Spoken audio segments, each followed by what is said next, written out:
Welcome back to the deep dive. Okay, so today we're jumping straight into something that's blowing up in entertainment news right now. Yeah, it's everywhere. These reports about actress Malti Chahar possibly heading into Big Boss 19 as a wild card. Exactly. And our mission here, for you listening, is to get you completely up to speed on who she is, her background, her career, basically everything you need to know before she potentially walks into that house. Right, because it's easy to just see the headline, cricketer's sister joins show. But there's way more to it. The sources paint her as an actress, a model, a content creator, even a filmmaker. That's the multifaceted part we need to unpack. Often she's primarily known through that family connection, Deepak Chahar's sister. And that label, cricket sibling, it carries a lot of weight, a lot of assumptions in the Indian media context.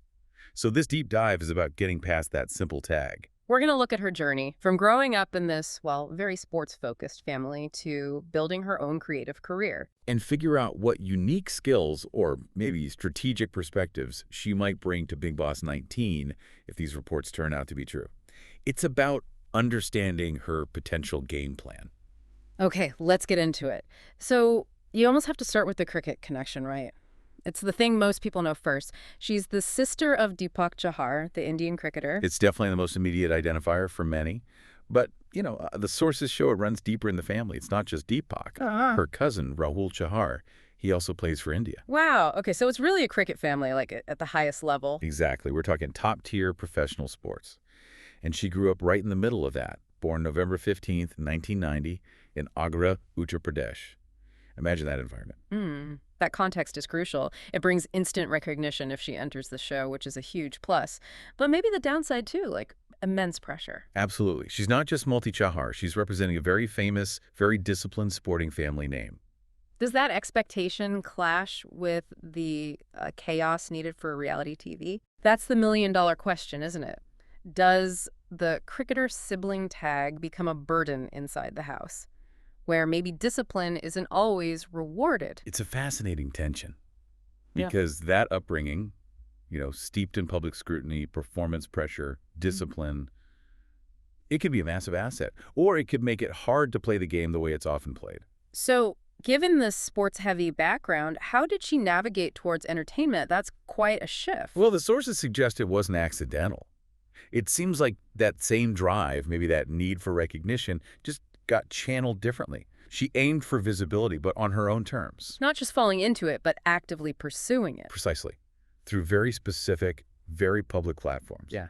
And the first really big deliberate step, it seems to have been beauty pageants. Ah, okay. A classic route into the entertainment industry. It was a way to build her own identity, separate from the Chahar cricket legacy. And she didn't aim small. No. She went straight for the big one. Femina Miss India 2014. She was a finalist. Okay. Finalist in Miss India. That's significant. That definitely puts you on the map. It requires serious poise, media skills. And here's a key detail the sources highlight. She actually won a title at the regional level. Miss Photogenic at Femina Miss India Delhi 2014. Miss Photogenic. Now that's interesting. What does that tell us? It tells us she knows how to work the camera.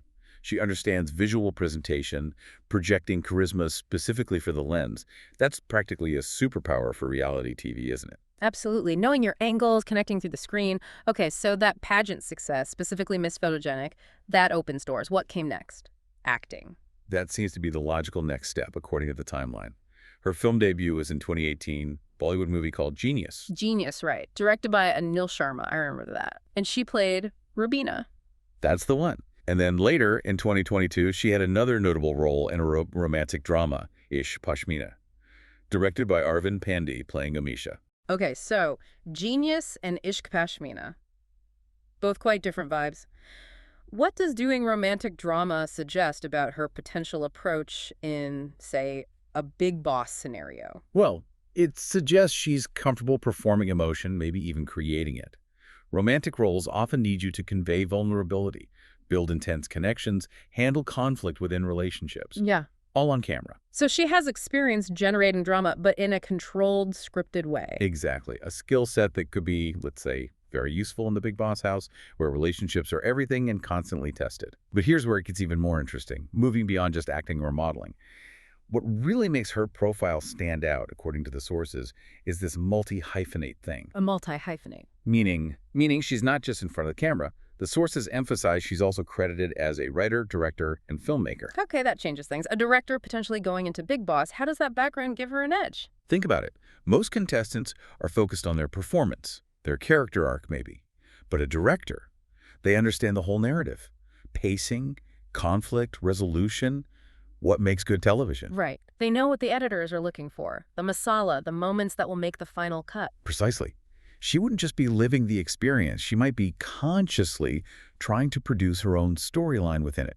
It's a different level of awareness. That's quite a thought. The sources mention she's directed and produced short films, so she knows the nuts and bolts production, editing, shaping a story from raw footage. Yeah. So when she's in an argument, is she just arguing? Or is she thinking, how does this scene play? Is this compelling? She could be managing her own edit, in a way. That's a huge potential advantage. And this behind-the-scenes knowledge, it's combined with a very public, very modern presence, right? Her online footprint. Oh, absolutely crucial. Yeah. Especially for reality TV now. The metric we have is significant. Okay. Or the 1 million followers on Instagram. 1 million plus. Okay, that's not trivial. That's a built-in fan base, a direct line to potential voters. And she's active there, sharing professional stuff, but also, curated personal moments. She knows how to build and maintain an online persona. So it's this combination, then, that the model actress presence, the director's understanding of story, and a massive social media following. It makes her a really fascinating potential contestant, doesn't it?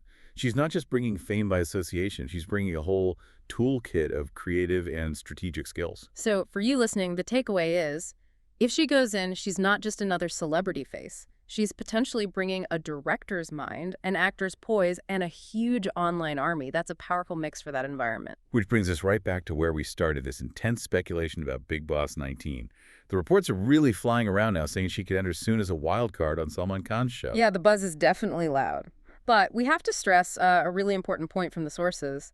As of now, Malta herself has not officially confirmed anything. Correct. No official statement. It's all industry chatter and media reports at this stage. Very strong chatter, mind you, but still speculation. So we need to be careful. But if it does happen, what does entering as a wild card mean strategically? It's different from starting on day one. Oh, much harder in some ways. You're walking into a house where dynamics are already formed. Alliances, rivalries, they're set. You have to make an impact fast and disrupt the existing ecosystem. And the house already has a wild card, right? The sources mentioned Shinaz Gill's brother, Shehbaz Badesha, is already in there. Yes, he's already in as a wild card. So the housemates have experienced that disruption once. Malti would need to offer something different, immediately carve out her own space. How would she differ from Shehbaz, based on what we've discussed? Well, Shehbaz came in largely known as Shinaz's brother. Malti, while having the cricket connection, also brings this whole other resume we've just detailed. The actress, the director, the Miss India finalist. It's a different kind of profile. And who else is in there, just to give you listening a sense of the environment she might walk into? The cast includes some known faces. People like Ashnoor Kaur, Abhishek Bajaj, Gaurav Khanna, Pranit Moore, Neelam Giri, Amaal Mallik. It's a mix of TV actors and other personalities. So established people. She wouldn't be the only star. She'd need to navigate that, maybe use that director's eye to spot the weaknesses in the existing alliances. Exactly. Identify the narrative gaps, the character flaws, and insert herself strategically. It's a competitive environment she'd be stepping into, not a quiet one. Her challenge would be to rewrite the script fast. Okay, so let's wrap up this deep dive. We've traced Malti Chahar's journey from Agra, part of this major cricket family, Through the Miss India pageant, where she got that crucial Miss Photogenic title, into Bollywood with roles in films like Genius and Ishq Pashmina, building that significant online presence, over 1 million followers. and developing those behind-the-camera skills as a writer and director. And now, potentially, on the brink of entering the very high-stakes, very public arena of Big Boss 19. Yeah, so the whole point of this was to give you the full picture, beyond just the cricketer's sister headline. To understand her as this multi-talented individual, model, actress, filmmaker, content creator. Right, because that context is key to figuring out how she might play the game, if she does enter.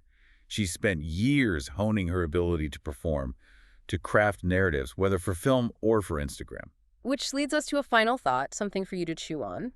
Given her specific background as a director and content creator, does that give her a kind of meta advantage? Yeah, think about it. Does knowing how the show is likely being put together The editing, the story beats, the need for drama give her an edge that someone who's only ever been an actor or just famous might not have. Is she almost uniquely equipped for the mechanics of reality TV beyond just being a personality within it? And how much does that huge social media following play into the voting and audience perception? Does her combined skill set make her, in a way, perfectly designed to succeed in this specific artificial environment? Something to definitely consider as we wait to see if these reports pan out. Keep digging, and we'll catch you on the next deep dive.